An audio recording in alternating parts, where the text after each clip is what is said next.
Le quartier de Chisangani constitue la ligne de front. Les tireurs isolés sont partout. Ils ont la gâchette facile. Personne ne s'interpose. Le jeu de massacre peut continuer.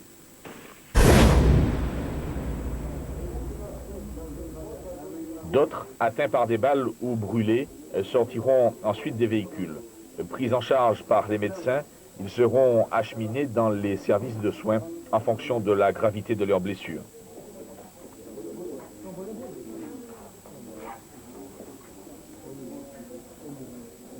Pendant que les médecins administrent les premiers soins, les policiers tentent d'établir l'identité des blessés, traumatisés par les événements qu'ils viennent de vivre et assommés par la fatigue d'un voyage de plus de 7 heures, allongés au fond d'une barque de pêche dans le sang des voisins. Les Kwassa-Kwassa, bateaux de passeurs clandestins pour une fois, ont servi la cause humanitaire. Ils repartiront vers Anjouan chercher de nouveaux blessés et le balai des ambulances va continuer dans la nuit. Lieu de monsieur Abdallah Ibrahim. La population lui demande de sonner sa démission et elle ne veut pas comprendre ce que veut la population. Il y a beaucoup de délégations qui sont allées à la présidence pour lui prier et lui supplier de donner sa démission pour qu'il n'y ait pas de conflit en juin. Et M. Abdallah Ibrahim n'arrive pas à donner une réponse favorable à leur demande. Donc, il est arrivé que les militaires, ils avaient délégué certains gradés pour aller les supplier la même chose. Les gendarmeries, c'est pareil. Il y avait eu une délégation de commissions de médiation. Il y a eu des délégations des femmes de Mitsamidi. Il y a eu des délégations des notabilités mitsamidiens qui sont allés jusqu'à le vendredi dernier et supplier de donner sa démission pour qu'il n'y ait pas de conflit en juin. Et M. Abdallah Ibrahim n'a pas pu donner une réponse favorable. Donc, arrivé, je crois, le samedi, s'est déclenché ce conflit. Il paraît, je n'étais pas présent, j'étais à Domoni, et un coup de téléphone m'a avisé qu'il y a un conflit à Mitsamini. Il paraît qu'il y a certains milices, certains embargos, qui voulaient s'emparer d'Abdallah Ibrahim, ils voulaient l'enlever. Et tout juste à côté de sa maison, je crois, ils ont essayé de l'enlever. Et ces gardes-là, il y en a un qui a tiré sur les gardes-corps du Premier ministre. De cette embuscade-là aussi. Or, depuis là, ça a commencé, et ça s'est lancé entre eux. Le monsieur, il s'appelait La Folle. Il a été tué par un garde présidentiel, c'est-à-dire un embargo d'Abdallah Ibrahim. Et ça a commencé jusqu'aujourd'hui. On essayait de descendre à Mitsamidi en masse. On s'est préparé. Si Abdallah Ibrahim va jusqu'à le samedi soir et qu'il n'a pas donné sa démission, on s'est préparé le lundi, immobiliser la population et arriver le lundi matin à Mitsamidi pour le faire signer la démission qu'il veut, qu'il ne veut pas. Or, arrivé ce samedi-là, ça a déclenché et c'est très désolant pour moi, mais je ne suis pour rien. Vous êtes pour rien. Je suis pour rien. Vos milices, les événements sont déroulés comme... Maintenant, comment vous captez les informations là-bas? Est-ce que vous pensez, on vous dit que ça se passe bien, ça se passe mal? Comment ça se passe? Non, exactement. Depuis que je suis ici, je suis rentré ici les dimanches soirs. Et depuis là, je n'ai pas eu de communication. Il n'y a pas de téléphone qui fonctionne. Et je n'ai pas eu des informations très précises. Seulement les gens des Kwassa qui ont envoyé les blessés ici, ils m'ont informé seulement que ça continue toujours. Alors je ne sais pas comment on va faire pour arrêter ces massacres-là. Parce que ça, pour moi, ça c'est un massacre. Et ça, c'est la faute à Abdallah Ibrahim. D'accord. Est-ce que vous avez un appel à vouloir faire? Est-ce que vous à lancer vers la population qui s'entretue?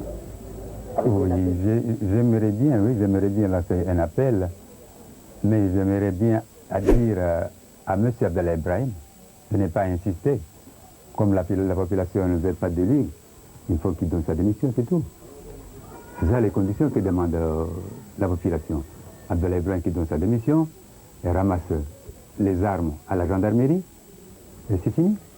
Oui, mais ma question est de savoir si vous reprenez le pouvoir, est-ce que le pouvoir, allez persister dans l'indépendance ou alors vous allez négocier avec le gouvernement central de Moroni? Voilà ma question. Il n'y a pas à négocier avec un gouvernement central de Moroni.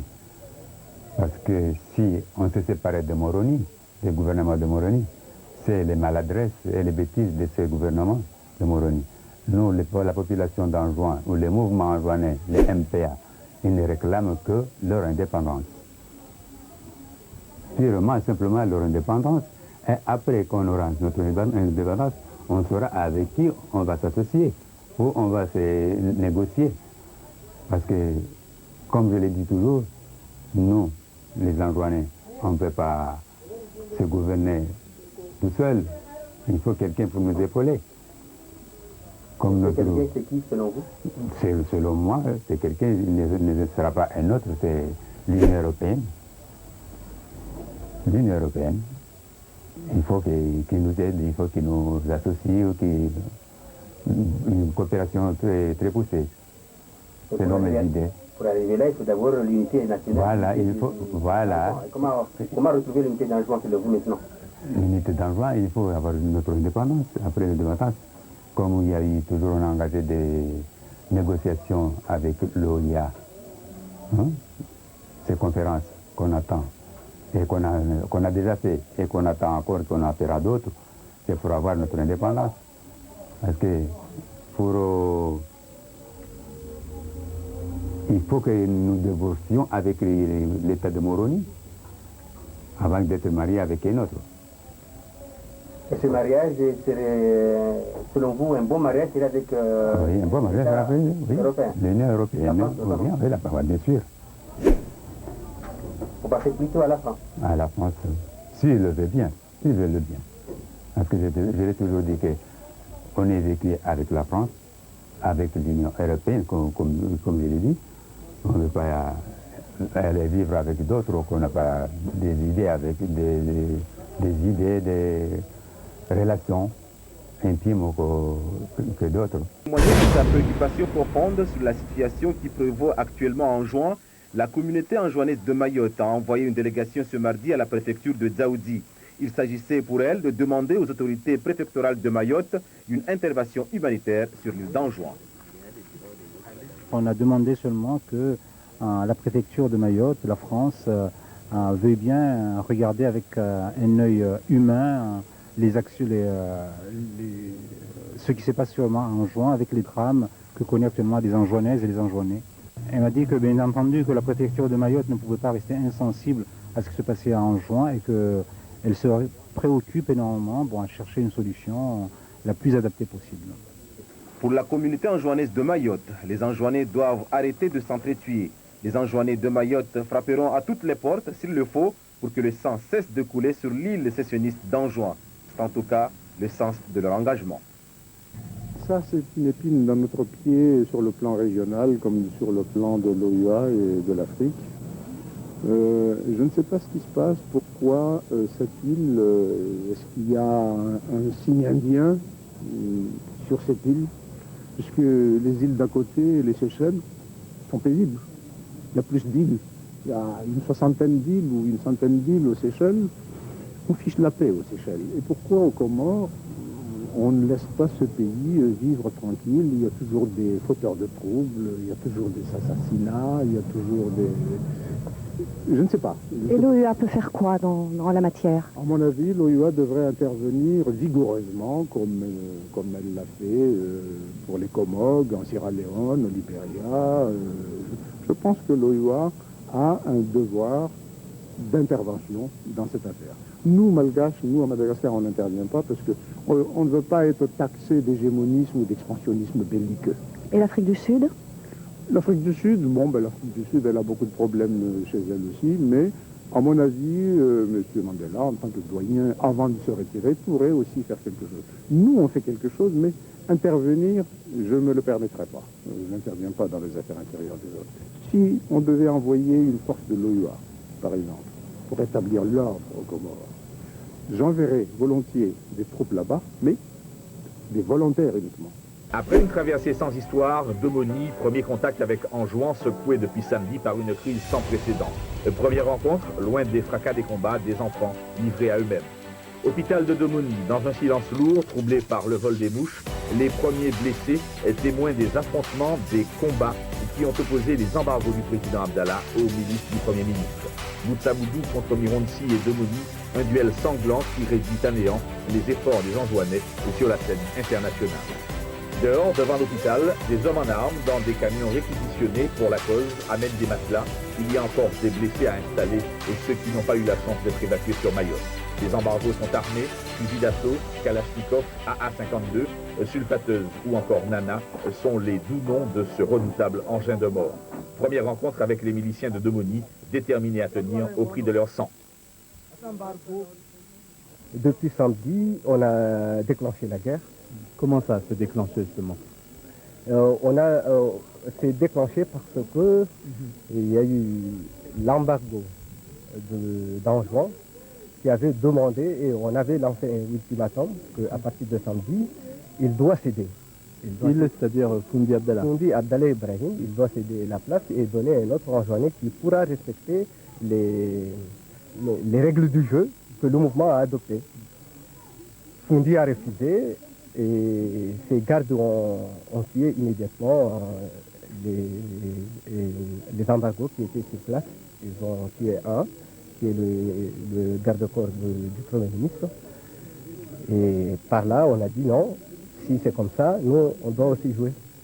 Et on a commencé la guerre. Qu'est-ce qui pourrait faire que les combats s'arrêtent aujourd'hui? Aujourd'hui, si Abdallah pose sa démission, les combats vont s'arrêter.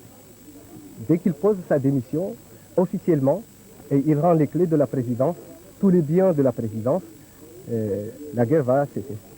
Et qui c'est qu'on va mettre à la place? Pas encore, mais peut-être. On va plus mettre un président. Ça sera un directoire. Je vous remercie.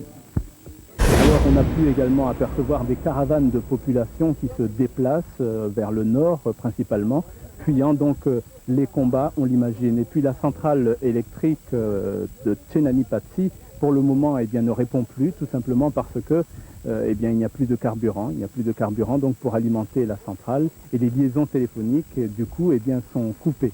Voilà ce que l'on peut dire pour le moment. La situation demeure très tendue toujours. Et on voit très peu, bien sûr, de circulation. Les gens restent ou cloîtrés chez eux, ou alors préfèrent prendre la fuite. Partout, des maisons éventrées, pillées. Au-delà des affrontements entre embargos, il y a eu tout simplement pillage et règlement de compte, des actes violents que tous les traités de paix ne sauront faire oublier. Le tissu économique est totalement sinistré, délabré, et seules les croyances restent fortes. Nous, on n'a pas changé de tissu en tant que mouvement. On a dit on va arracher notre indépendance et on va évoluer jusqu'à un rattachement à la France. Notre position est claire. Et quiconque qui essayera de dérouter, nous, on ne va pas lui donner aucune chance. Je ne vois pas pourquoi on oblige les Anjouanais à être ensemble avec les Comoriens, alors que la majorité de la population d'Anjouan a décidé de se séparer de l'État comorien. Donc, pour moi, chacun doit rester chez soi, mais que l'amitié entre les îles doit se faire comme auparavant. Ce que je peux dire aux Anjouanais, tout simplement, disons, d'arrêter un petit peu cette guerre, parce que c'est pas ça qui va apporter la solution. S'entretuer, c'est pas une bonne solution. La meilleure solution pour moi, c'est d'abord de trouver une solution, à savoir discuter sur une table ronde, écouter les uns les autres, et puis ensuite trouver mais qu'est-ce qui serait mieux pour Anjouan, et non pas par les armes, par des querelles partisanes qui vont réussir à calmer un peu cette situation. La situation sur place, en juin donc aux Comores, cette situation reste ce soir toujours aussi préoccupante. Aucune milice ne veut déposer les armes et le calme qui semble régner à M'Tsamoudou n'est qu'apparent. Des milliers d'habitants ont fui la zone de combat et se sont réfugiés à Sima, au nord de l'île. Reportage en juin de nos envoyés spéciaux Ibrahim Ahmed, Saïd Yassim, le commentaire et de Gérald Super. À une cinquantaine de kilomètres de la zone des combats, la ville de Sima, un havre de paix envahi par les réfugiés qui ont fui la capitale. 5 000, 10 000, combien sont-ils à avoir pris le chemin de l'exode, poussés par la peur, repoussés par la guerre. Sans papier, sans argent, sans vêtements, ils sont ici, dans la rue, un cruel destin qui n'épargne ni les femmes, ni les enfants. Ouais, j'étais en classe et ce sont ces vêtements que je portais en classe. Et quand on a entendu les premiers coups de feu, on était obligé de fuir la classe et l'école. Et nous sommes réfugiés en ville. Après, j'ai entendu mes parents et mes frères et sœurs. Ensuite, nous sommes venus ici. Et maintenant, qu'est-ce que vous comptez faire? On aimerait bien repartir en France, parce que ces problèmes, notre génération, voir tout ça, ça donne envie de pleurer. Ça va détruire, on va dire, l'avenir.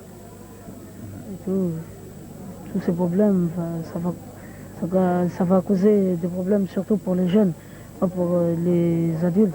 Nous sommes ici à Sima, peut-être 10 000 personnes que nous sommes ici dans la route avec les enfants. Nous souffrons beaucoup. Hein. Je sais pas moi, je ne sais pas qu'est-ce que je viens vous dire. Vous avez tout laissé chez vous? Mais tout laissé, nous sommes comme ça, tout comme ça.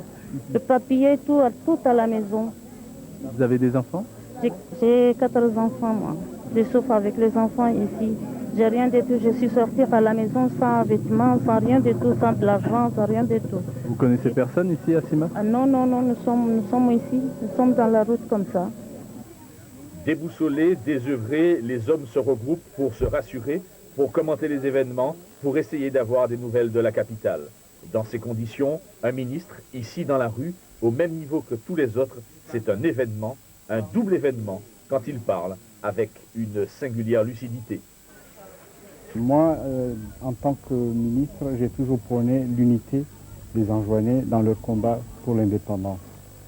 Il s'est avéré qu'il y a eu la cassure et la formation de deux clans. Et moi, je m'étais toujours efforcé de garder une position de neutralité en me disant que l'unité est la seule façon de retrouver cette indépendance. Donc je reste toujours dans cette position de neutralité.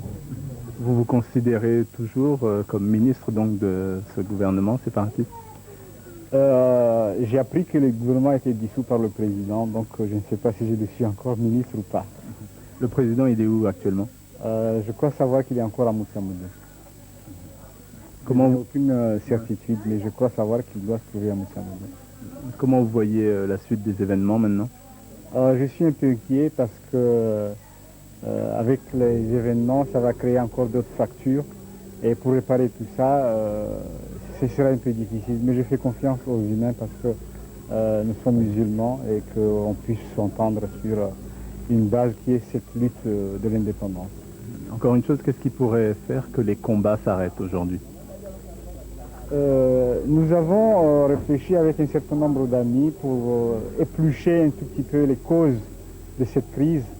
Et nous avons dit ensemble que la classe politique a presque échoué et qu'il faudrait du sang neuf pour remonter la pente. Donc nous sommes tous disqualifiés, je crois. Sur le terrain, les embargos renforcent leur position, le calme est précaire, tout peut arriver si les appels au calme ne sont pas entendus d'un côté comme de l'autre. Concernant le rapport de force sur le terrain, on a également la confirmation que c'est un peu seul contre tout, c'est-à-dire que M'Tsamoudou se retrouve face aux autres milices, hormis ici Sima, donc, qui a préféré conserver sa neutralité, et puis la ville de Wani, quoique Wani aurait fourni, cela dit, quelques armes donc, aux forces de Mironti. Autre chose ici, en tous les cas, du côté des séparatistes, du côté du Premier ministre, entre guillemets, on se dit opposé à la venue d'une force d'interposition de l'OUA. Et d'ailleurs, nous tirerons dessus s'ils viennent devant nous. C'est ce que déclarait hier, je vais y arriver, le Premier ministre du gouvernement séparatistes. Donc pour le moment, les personnes fuient Moutamoudou et la situation, bien sûr, continue à être très très incertaine. On note également des personnes de nationalité française qui aimeraient regagner la France le plus rapidement possible.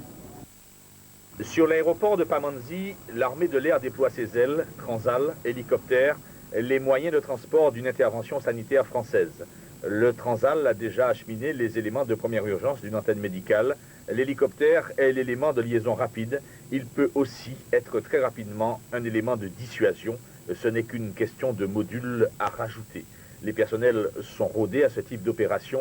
L'armée française s'est déjà largement illustrée dans ce domaine sur d'autres théâtres d'opération beaucoup plus dangereux.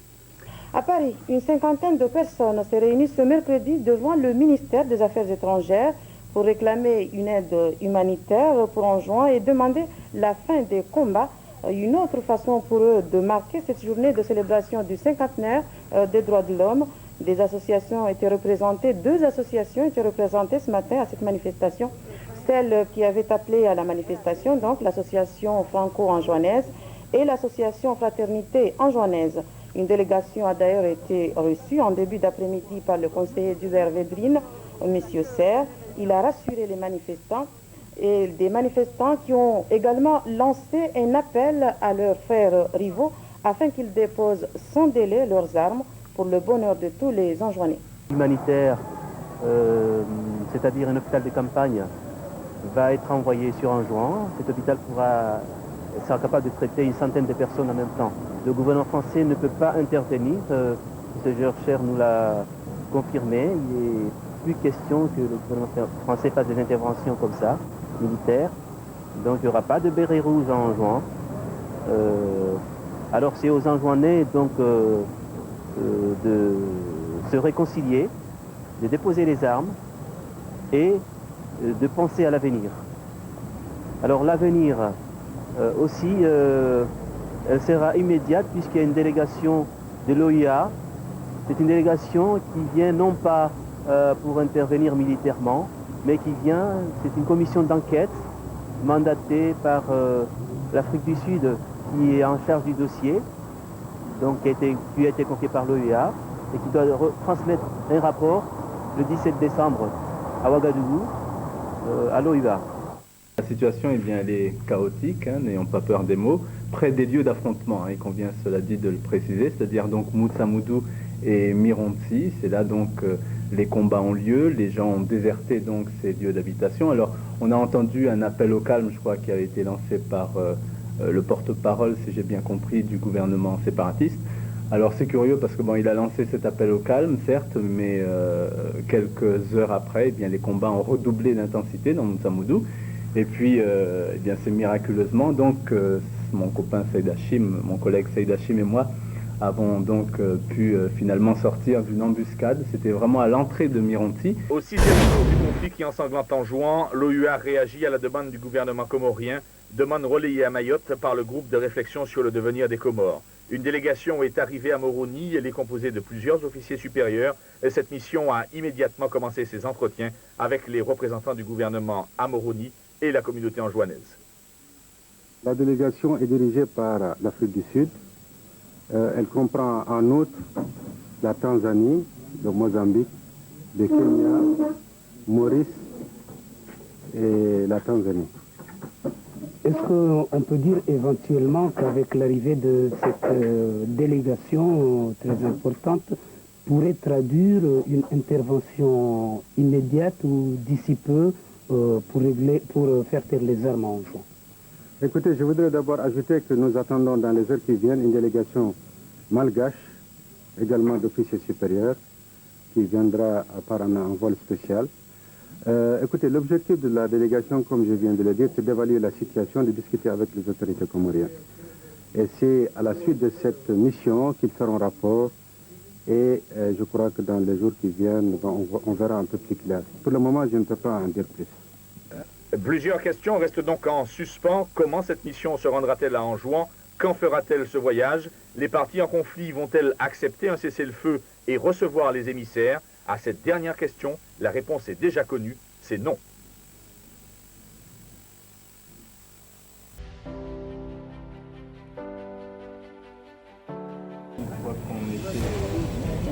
Là, on était donc avec Téléchim devant... alors c'était juste avant l'embuscade. C'était à Mironti, là, voilà. Et là, il y avait justement des tirs donc on venait d'essuyer, puis on était en train de se planquer, donc on s'était en fait jeté à terre. Et puis voilà, alors vous avez là sur ces images les embargos. Là, c'est vous qu'on voit au point, là. Non, c'est pas vous avec votre casquette, non? Je crois que là, on était plus bas que terre, on s'était vraiment caché. Non, et puis donc là, vous voyez quelques habitants, quelques courageux en fait, qui étaient restés à Mironti. Et puis là, ce sont des embargos donc qui sont en train de se cacher. L'envoi d'une première aide d'urgence en juin. Cette aide comprend 3,5 tonnes de médicaments, de kits médicaux et de lait pour enfants. Elle est en cours d'acheminement et devrait parvenir en juin dans les tout prochains jours. Victime des affrontements entre milices rivales sur l'île séparatiste anjouanaise. Il y a d'abord les blessés des rues de combat de samedi et dimanche dernier, placés dans les structures hospitalières. Ces derniers reçoivent les soins appropriés en attendant et espérant une éventuelle évacuation. La majorité de ces blessés sont des civils victimes de balles perdues et d'éclats d'obus. Les gravement blessés, à défaut d'être soignés sur place, les plus chanceux sont évacués sur l'île de Mayotte dans des embarcations de fortune. Dure épreuve pour les malades qui doivent affronter durant la traversée, en plus du soleil, les caprices de l'océan et la douleur permanente de leurs plaies. Cet enfant blessé à la tête ne figure pas sur la liste des départs. Pour lui et sa famille, c'est la désolation totale. Fuir les affrontements, c'est un souhait profond pour les uns et pour d'autres, un rêve qui ne se réalisera jamais. Ainsi, les départs sont et resteront toujours émouvants et enviés par ceux qui restent sur la rive.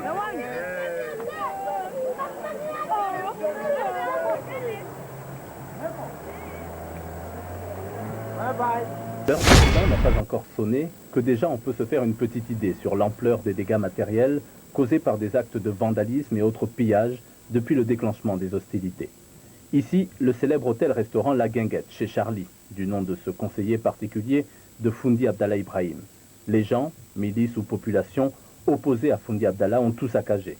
Vidé 2 conteneurs fraîchement dédouanés, visité de fond en comble cet hôtel-restaurant méconnaissable aujourd'hui. Curieux fait du hasard, c'est ici que s'était tenue l'année dernière la première rencontre entre dirigeants séparatistes et une mission de l'OUA. Comme tout cela paraît bien loin aujourd'hui, très loin. Cet homme a tout perdu. Comme bon nombre de Moutsamoudiens, il a dû fuir les combats de la capitale et trouver refuge une vingtaine de kilomètres plus loin à Maraare, où il a sans doute de la famille. Il y a 10 ans, il décide de monter une affaire familiale, un élevage de poulets, sur les hauteurs de Pati, une affaire qui marche bien, très bien même, puisqu'il devient le principal producteur-fournisseur de poulets et d'œufs dans l'île. Monsieur Ali Chéri, c'est son nom, ne fait pas de politique. Tout simplement parce qu'il est originaire de Moutsamoudou, on ne lui a pas fait de cadeau, comme vous pouvez le constater ici sur ces images. Des images que monsieur Ali Chéri n'a pas encore vues, on lui a simplement rapporté les faits, mais le choc, lui, risque d'être dur, très dur, lorsqu'il se rendra sur les lieux, pas avant la fin des hostilités. Je ne savais pas les catastrophes qui étaient passées là-bas, mais j'étais ça en ville, à Moutsamoudou. Combien de poules il y avait? Eh bien, les poules, il y avait à peu près 1000 poules pondeuses et 500 poules d'échelles. Et à peu près, ça fait 1500. Si on fait les calculs, sur 1000 fois 3500, parce que les poules ici, ça coûte à peu près 1500. Nous, on le vend à 1500 francs le kilo. Ça doit être à 3500. C'était une machine de 3 500 ou 4 millions, rien que les poules.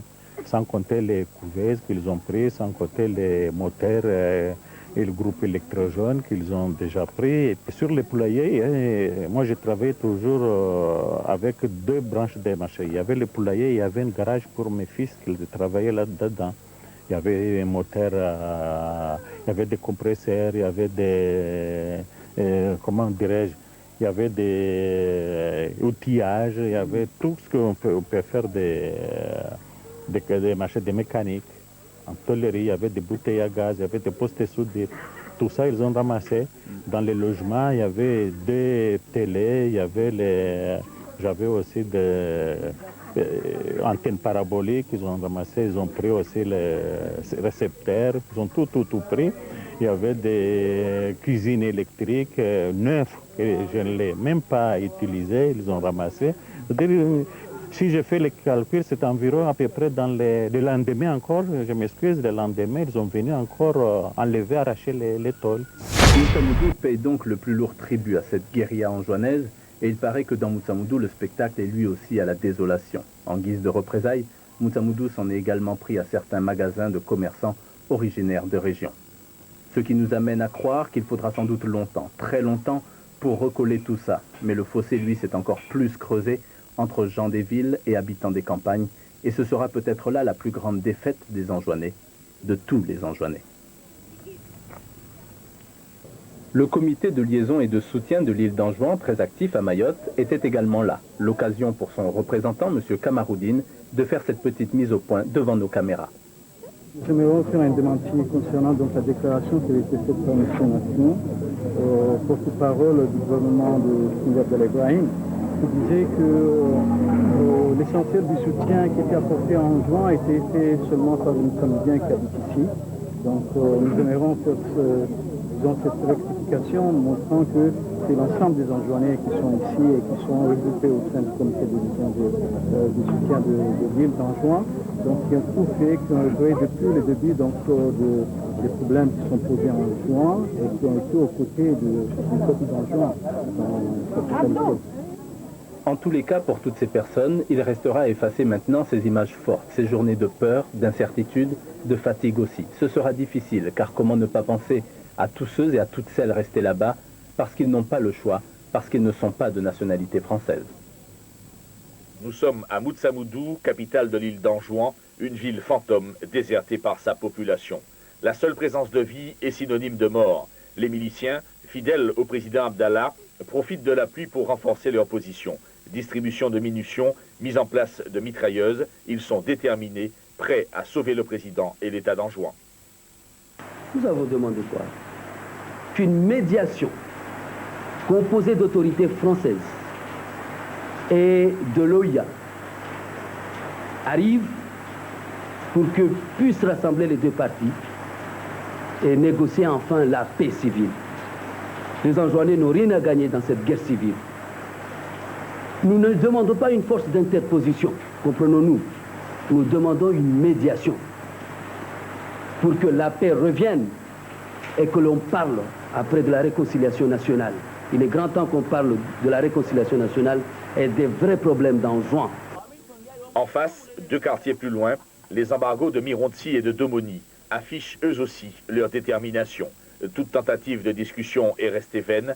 Pas de paix, pas d'OUA, pas de cessez-le-feu, pas de négociation, tant que le président n'aura pas démissionné. Nous nous battons aujourd'hui parce que le président, il n'a pas quand même pris les décisions qu'on a prises avant. C'est-à-dire qu'il nous a trahis. C'est-à-dire qu'il a suivi un autre chemin.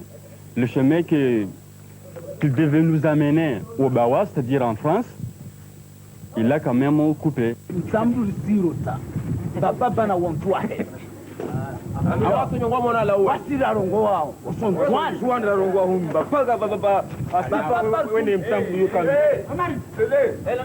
Le quartier de Chisangani constitue la ligne de front. Les tireurs isolés sont partout. Ils ont la gâchette facile. Personne ne s'interpose.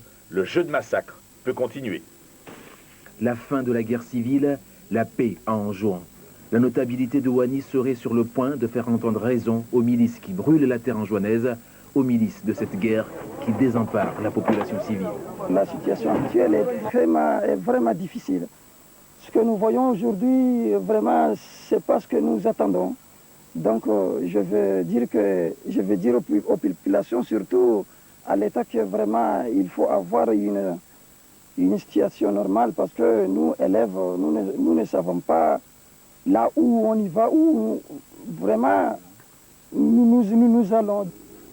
Ahmed Mohamed Alaoui, le président de la Fondation anjouanaise des droits de l'homme, fait partie de ceux qui ont initié la médiation de Ouani. Je lance un appel pressant à la communauté internationale et dans un élan d'humanité, de responsabilité.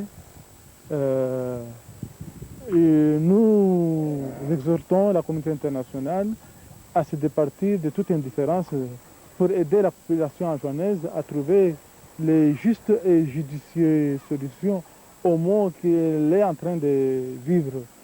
Les armes se sont tues entre Mironti et Moutsamoudou, mais c'est là une paix fragile. L'après-guerre s'annonce difficile à gérer. Les jeunes de deux clans qui se sont affrontés pendant une dizaine de jours vont devoir apprendre à revivre ensemble. Ils vont devoir apprendre à avaler leur idée de vengeance.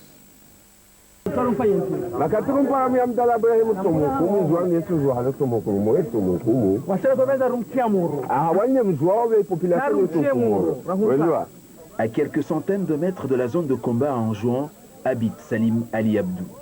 Né ici à Mironti il y a 50 ans, c'est lui le cerveau qui coordonne les opérations de guerre pour la prise de Moutsamoudou. Dans sa garde rapprochée, il y a le capitaine Oumbeid Ridouane, un jeune qui a appris le maniement des armes dans la fameuse garde présidentielle dirigée par Bob Denard au temps du président Abdallah. Parmi les consignes données par Salim Ali Abdou, il y a la manière de traiter les prisonniers. Les prisonniers qu'on avait pris, hier, on l'a tué. Et comment vous avez tué? On l'a tué de fusil. On dit la vérité. Comment ça s'est passé? C'est-à-dire ce sont des espionnages qu'ils nous envoyaient pour nous espionner ici, pas d'autres. Et pourtant, nous n'avons pas de maisons ou de prisonniers pour le faire nourrir les gens. Nous n'avons pas d'argent, même nous. C'est la souffrance qui nous a poussés ici avec cette cause. Donc, vous n'avez pas d'argent pour les garder, donc vous les tuez. Oui. Et n'importe que ce soit qui va pénétrer dans notre vie, dans notre zone, là, on ne peut pas se risquer. On le liquide seulement. Ça, c'est une bonne leçon pour demain. Salim Ali Abdou a passé de nombreuses années en Égypte comme étudiant à la prestigieuse université d'Al-Azhar. Il en est sorti professeur de théologie et de philosophie. Le professeur estime que la guerre est un phénomène inévitable.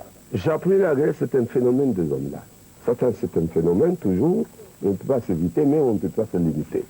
Mais puisque ce n'est pas nous le premier, et ça ne sera pas nous les derniers, même les Palestines, même les Angola, même le Kosovo, même les Tchétchénies, et tout l'Andanémo, même nos frères indonésiens, mais tout ça, c'est un phénomène. Et toujours l'Anjouanais, nous les Anjouanais, nous sommes toujours unis. Pas de problème. Salim Ali Abdou a servi sous le régime du président Djouar comme conseiller technique aux affaires islamiques et aujourd'hui, il est maître d'école coranique. Les embargos de Mironti écoutent Salim Ali Abdou. Quel sera le poids de ses propos dans le processus de paix qui semble se dessiner? Moi, je ne suis pas M. Chamas. Chamas, au premier coup donné, il fuit sur Mayotte. Moi, à chaque fois qu'il se passe quelque chose, lorsqu'il y a eu par exemple le débarquement militaire de Taki, je me trouvais ici à Moutsamoudou, je ne suis jamais parti. Il ajoutera que c'est la constitution votée par 300 000 habitants qui l'a mise en place et que ce ne sont donc pas 2 ou 4 personnes qui vont lui faire peur et l'obliger à quitter le pouvoir. Les habitants de Moutsamoudou, dira Fundi, n'ont jamais voulu de guerre, n'ont jamais voulu que le sang coule ici en Anjouan, mais puisque l'on nous a attaqués, nous n'avions d'autre choix que de riposter. Fin de citation. Il réaffirmera qu'il demeure toujours, je cite, le président. Je ne partirai pas, sauf si c'est l'île d'Anjouan qui me le demande. Fundi Abdallah rappellera que c'est à l'issue de ces 18 mois de règne qu'il partira. Concernant les élections législatives qui devaient être mises en place, il expliquera qu'il les avait suspendues tant que toutes les armes n'avaient pas été prises des mains des milices embargo afin d'organiser des élections, je cite, démocratiques et reconnues par la France. Et si celle-ci nous aidait à ramasser les armes, vous verriez que j'ai avec moi la toute masse d'Anjouan.